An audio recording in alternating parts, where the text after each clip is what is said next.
All right, folks, we're back on the Boss Man Show here with a living legend, Coach Kelvin Sampson, the Houston Cougars, here with me on the Boss Man Show. Coach, how things down in H-Town today, man? H-Town is on the verge of getting hot. You know Yes, how it is in Atlanta? yes, Well, sir.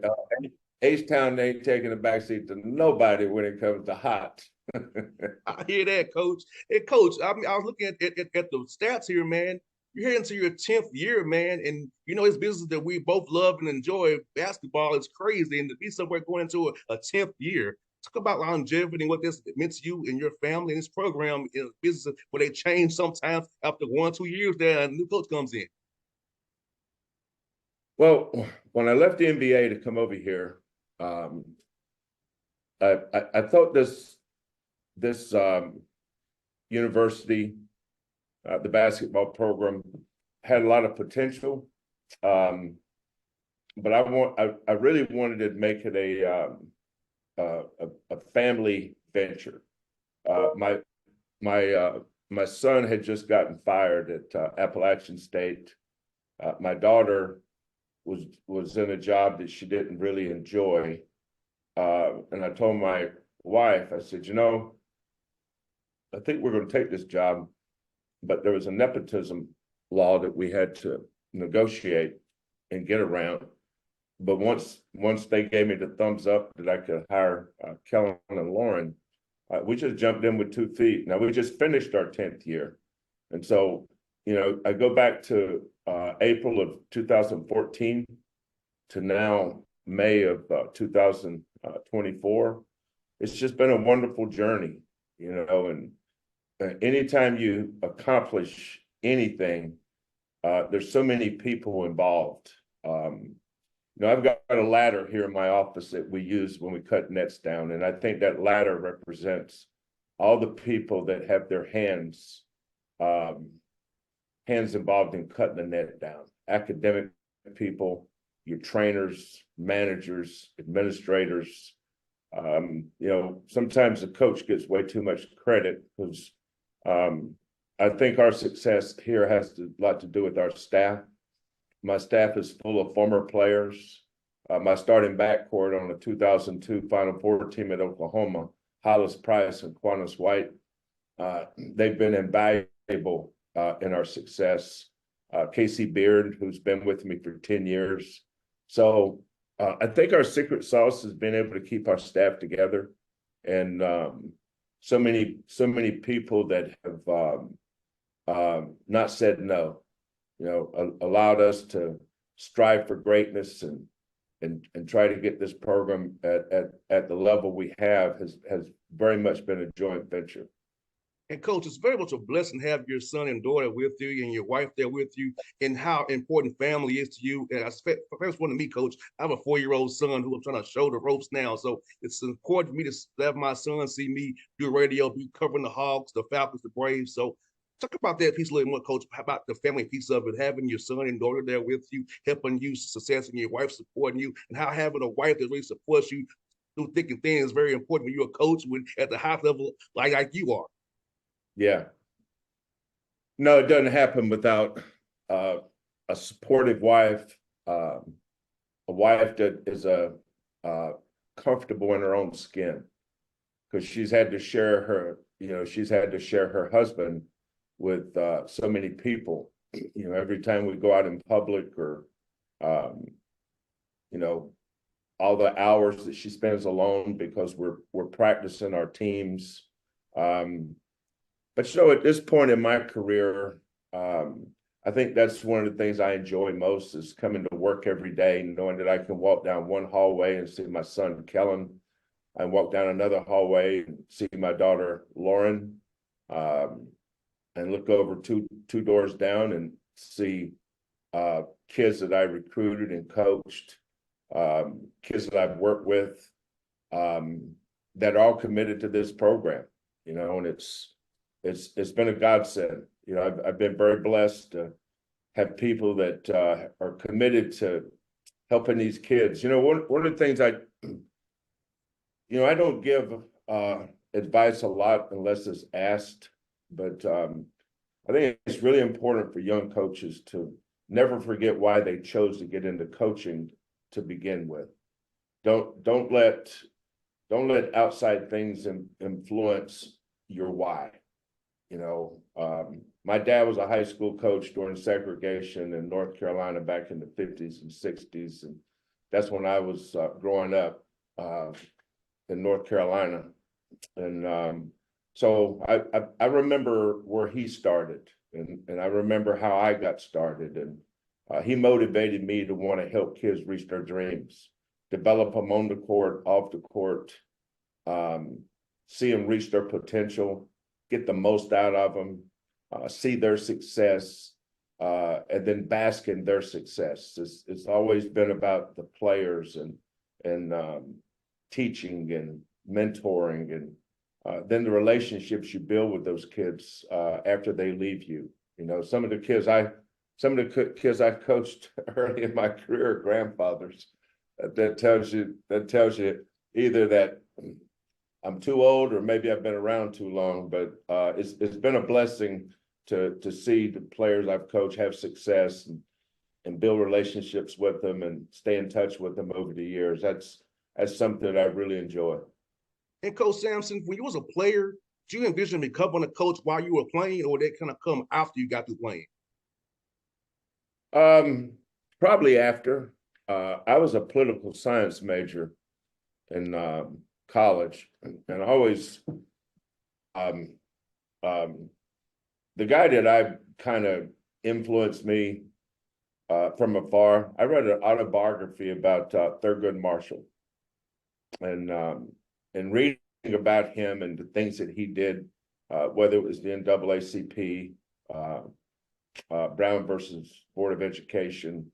I just saw the difference he was making in people's lives, and being a sounding board or being a voice for the oppressed.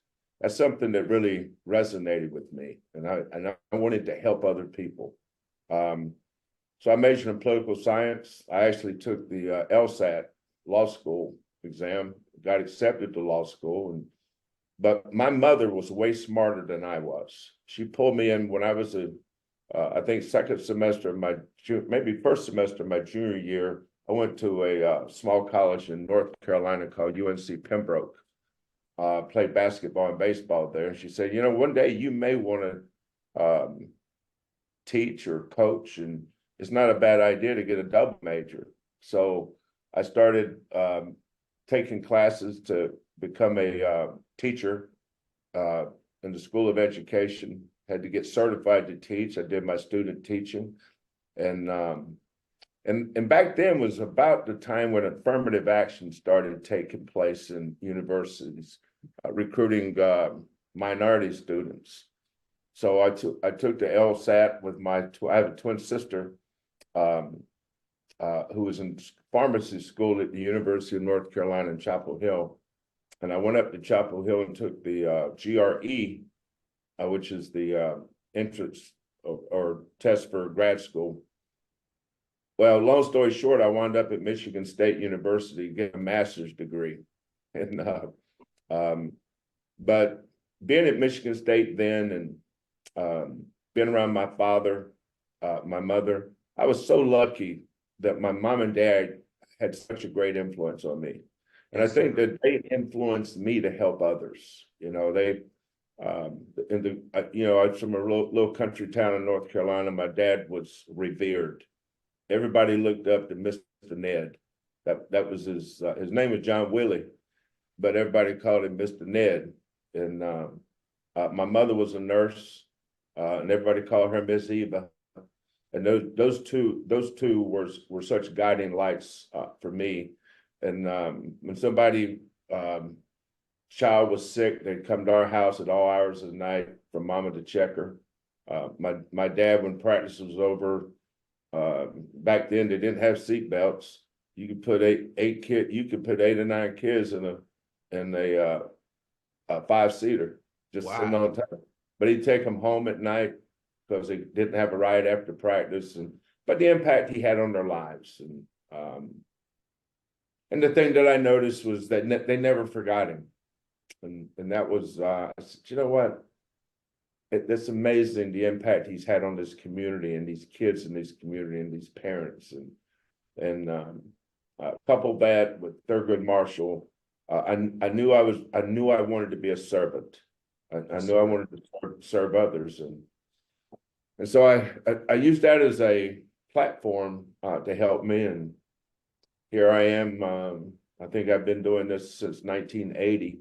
So what's that? 44 years. 44 years later, I'm still grinding, man.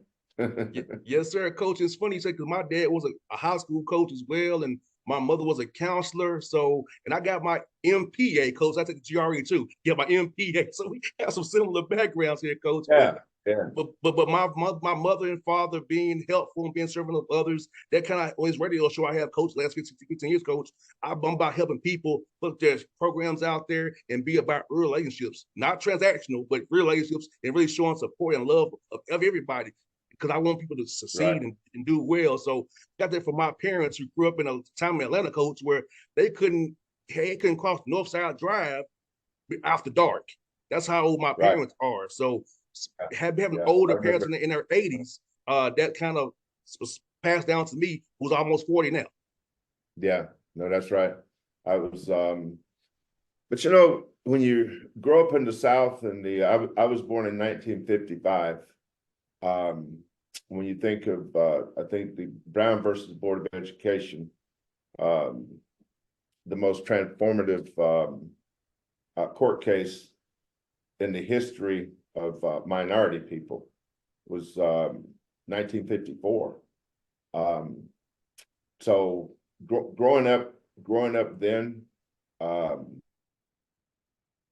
you know, people says, well, what was it like? It was great.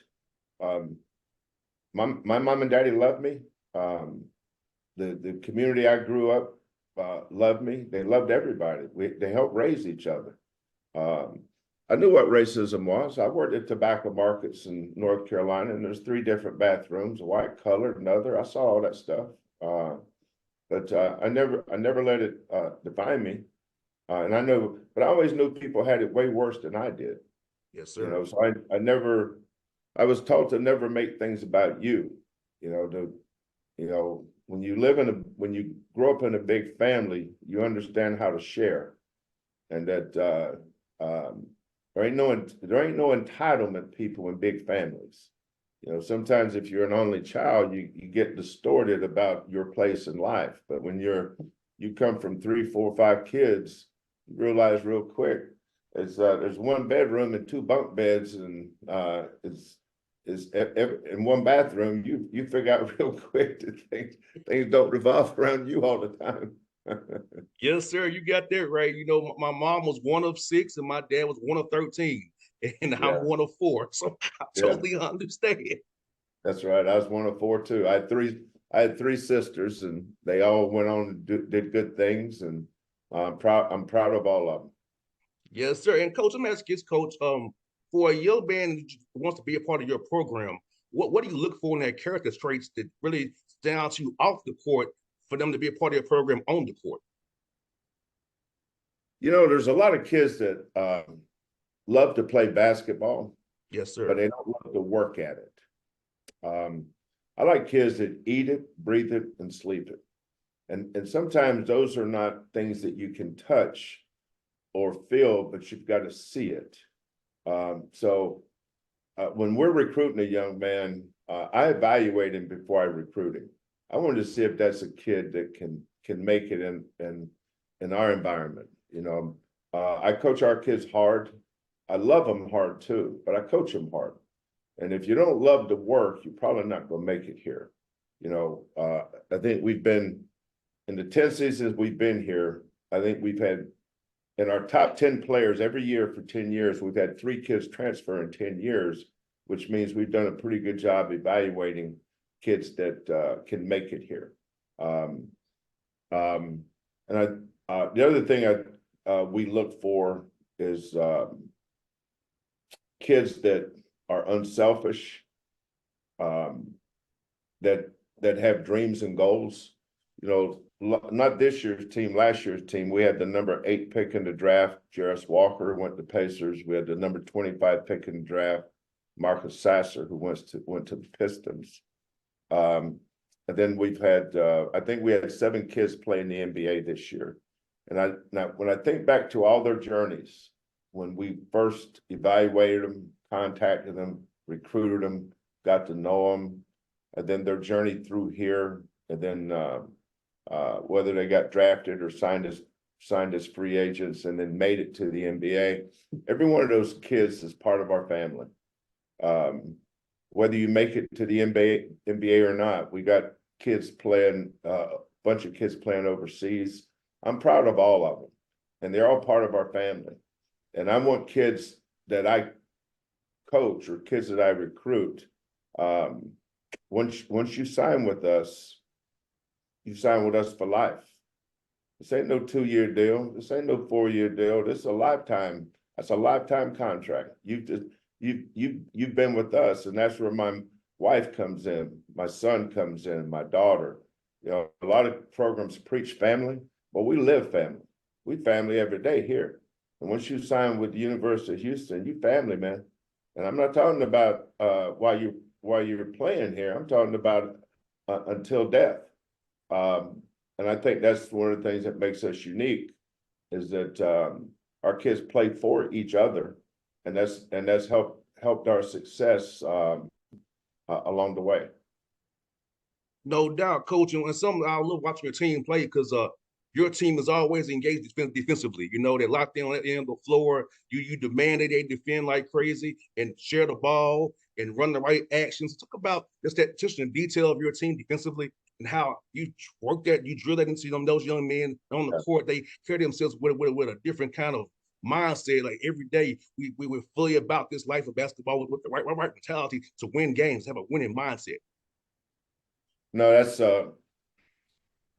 that's a great question, boss man. Good, bad, or indifferent, every team's going to be known for something. The good thing about that is you get to choose it. I think because I played at an NAIA school. My first head coaching job was at an NAIA school. You used to doing more with less. And that stayed with me. You know, I was a head coach at Washington State University when I was 31 years old, and we go down to Southern California and play UCLA, USC. We go out and play Arizona State, Cal, Stanford. And those coaches were all older, more established, smarter, better. They had everything. They were everything that I wasn't. But I had to figure out how to compete with them. And I realized that we weren't going out. I wasn't going to be able to recruit kids that could outscore them. So I figured out that we had to recruit kids that was willing to not just play hard, but compete. And there's a difference in playing hard and competing. And that's what defines the defensive end of the floor. You know, any coach can come up with a scheme. You know, how do you defend pick and rolls, middle pick and rolls, side pick and rolls? How do you defend the low post? How do you screen, or how do you defend cross screens or pin downs or back screens or diagonal screens? Where does your help come from on penetration? Who helps the helper? You know, all those things can be taught. But what's most important is the effort that's required to do that, the extra mile. That's why I don't ever try to be the smartest guy. Sometimes the smartest guy in the room has a period at the end of his team. You know, our team has a comma at the end, in that we may get beat. You know, we've had our butt beat here enough, but when you look at the overall landscape of our 10 years here, we have an identity. You know, you just proved exactly what it is we try to get to. We want to be known for something. How hard we play, how hard we compete, an unselfish team that plays for each other. First one on the floor after a loose ball. Just don't get on the floor. Go get the ball. You know, rebounding, second and third shots. You know, there's a lot of ways to win the game. And when you can master winning on nights when the ball doesn't go in, it gives you a better chance to be successful. And we've had, my staff does an awesome job with that every day in practice. Our kids do a great job of buying into the things that we sell. And we make this a we, us program.